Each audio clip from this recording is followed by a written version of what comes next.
It feels really heavy. Hot, burning, destructive Barbed kind of wire feeling. is being ripped out of you slowly. Felt like someone was putting It's a really knife sharp, at me. it's really stabbing. Constantly Just stabbing constantly and being, you kind of felt someone's like tearing pushing me by the into way my bladder. Pull my insides apart. Endometriosis is a common condition which affects about 10% of women. It is where spots of the lining of the womb end up in the areas lining your tummy, commonly around the ovaries or behind the uterus or vagina, but it can be anywhere in the abdomen. In fact, it can be anywhere in the body. The challenge of treating patients with endometriosis is that no two cases are the same. Everyone's needs are individual, everyone's background is different. I'm a drama student at Bath Spa. Yeah, that's I guess that's all there is to me at the moment. My endometriosis is located all around kind of my lower abdomen area, especially around all my reproductive organs. So for me, it's really heavily focused around my uterus, both my ovaries and my fallopian tubes. In my last operation, they found that my left ovary was fused completely to my back, which is why I'd had so much pain with twisting and moving. I currently work in social housing. I do that like 9 to 5, but I'm in a band. I'm a singer. So we sort of just pick up whatever gigs we can get, releasing music, writing music. One day when I was 16, lying in bed in agony with hot water bottles all over me, I was Googling and I saw this word and I was like, what's that mean? And I read the list of symptoms and I was like, oh my God. That's me. I can see it. I think I cried actually. I'm really squeamish towards body stuff, and when I found out that I had endometriosis, I was disgusted in my own body. It really freaked me out. As a business owner and creative person, it's hugely impacted my practice. I haven't been able to come into the workshop for half the amount of time that I want to. I just sort of watching other people succeed, people that I was at uni with, or people in the same, my peers. I'm just lying in bed wanting to live up to my full potential, and I can't. Constantly stabbing and pulling and tearing. It's really heavy. It feels like pulling and Kind of tearing like and someone was pain putting and a knife heaviness up that me. never leaves no matter what you do or what you take. I started with going to GPs, and they tried the pill even from age 10. When stuff wasn't getting fixed, they then referred me to a gyno who thought it was a cyst. But then when the pain kept going and was outside of my periods, it was assumed I wanted attention. So they referred me to a psychiatrist, and they assumed I had an eating disorder because I wasn't eating, put me on antidepressants. But the psychiatrist quite quickly realised that actually she's fine, something else is going on here. The concept of hysteria started a really, really long time ago. So you get concepts around hysteria in ancient Greece, ancient Rome, ancient Egypt. Originally, way back then, it's related to the notion of the wandering womb, or the idea that the uterus is untethered in the body, moves around, might get wedged in a particular part in your head or in your chest, and that will cause kind of physical symptoms, whether that's something like fainting or mood swings or aggression. Hysteria might kind of die off as a diagnosis over time, but actually this tendency to dismiss women's symptoms or to treat their bodies as somehow unruly or problematic, that doesn't really go away. Historically, there has been a real lack of awareness around endometriosis, but that's really changed in the last few years. If a patient thinks they might have endometriosis, then in the UK, the first port of call is to visit the GP.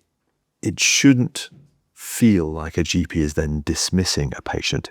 I think the thing that history teaches us is that there is no such thing as linear progress. So I don't look at the medical profession and think it is an inevitability that things will get better and that things that will be better in the future than they were in the past. But history also teaches us that actually if people advocate for themselves and if people are willing to be activists and willing people to kind of stand up and keep pushing, that change does get made.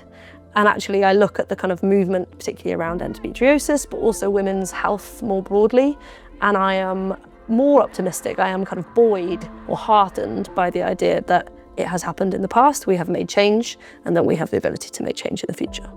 I feel like women need to have that safe space with each other.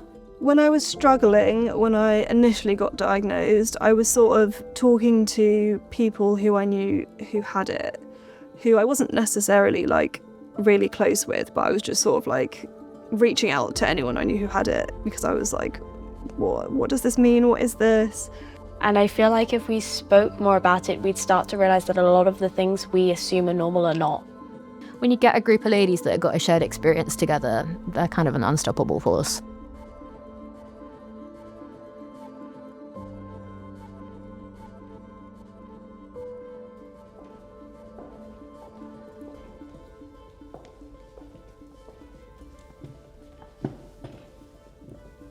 How does the pain from endometriosis personally affect your life? How would you describe your pain? For me, it's like someone's taken my uterus and just gone and it shoots through my legs as well. I feel like the worst of it is the fact that my legs usually feel like lead. So I can't walk up and down stairs very easily. It just feels as if someone's constantly just stabbing little holes into my uterus. It's fab. Yes. I love it. Picturesque. Usually if I feel like I'm ovulating, I get cramps. They're not usually super bad. The most I find I get pain is when I have sex. One time burst a cyst. Oh my God. Yeah. And that was the worst pain I've been in my life. Oh my God. Yeah. Oh my God, I didn't even know that was a thing that could... No. No, this is the first time I've ever met someone else with endo. Wow. Yeah. I know a few people who have it, because that's how I heard about it in the first place. And I've kind of when I got diagnosed, I was reaching out to these people, asking them loads of questions, when I was freaking out, which was helpful, but also I didn't know them that well, so it was probably quite weird of me doing that looking back. I didn't think so. They get it. I think they've been on the journey as well. Yeah. It's not as embarrassing, when you get to talk about the symptoms with people who have had it as well. Yeah. I feel like not every person can relate to having quite bad cramps or having symptoms of endo, but I think it's very nice to see that we're all on some kind of scale here, and just to, it's nice to have the openness to see kind of where it can lead to and what you should do in precaution to that. Yeah, it's nice to be able to talk to people who have been diagnosed as well, and you guys be able to give us tips on what to do and how to go about it. It's really lovely. And to finally feel understood, when I say, oh, I was bedbound, we all know we mean bedbound. It's not just I'm feeling a bit lazy and I have some cramps, I'm using it as an excuse. It's not all in your head. You're feeling these things, and just because it's inside your body and people can't see it doesn't mean it's invalid. Adding on to that, finding a community really helps. So if you're suffering alone, finding people and asking them questions about their journey and how they got diagnosed. And bad periods aren't normal. Yes. I really hope for the next generation of girls that they feel that there is a space for them to talk about their periods. Whether they're normal or they're not, everyone needs that space to talk about them. I want there to be support for the young girls who just don't know what the hell is going on, and they feel really left out and isolated. If a patient really feels that endometriosis is their story, then mention it to the GP and ask to be referred. Go to the doctors now. What's the point in waiting? You have to fight.